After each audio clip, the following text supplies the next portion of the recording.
2026重磅星象，土星正式進入白羊座，定義嶄新的自我。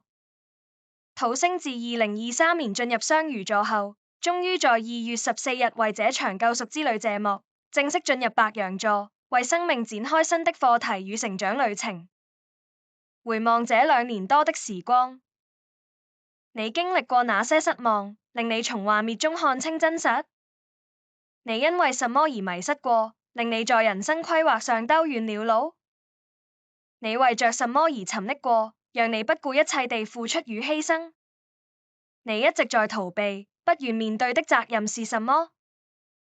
土星在雙魚座時，或許我們一度成為悲劇中的主角，哀怨着生命的不如意，或是在現實與責任的壓迫下，糊了身份的認知，令人生陷入混亂失序。然而，當土星結束雙魚座的旅程，走進最具個人意志的白羊座，意味着我們終須告別迷惘，並從這幾年的挫敗感中重新定義自我的價值、個人邊界及社會角色。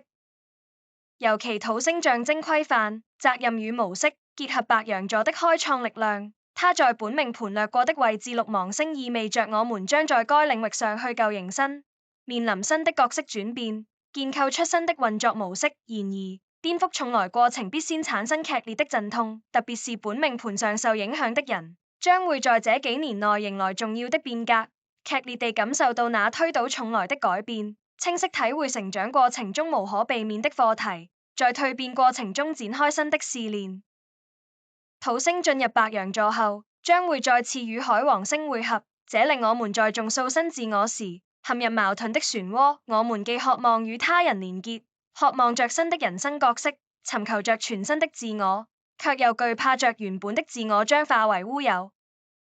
但選擇在成長路上前行的人，終究會在顛覆中創造新的去路，並遇見那個修煉出勇氣與智慧的自己。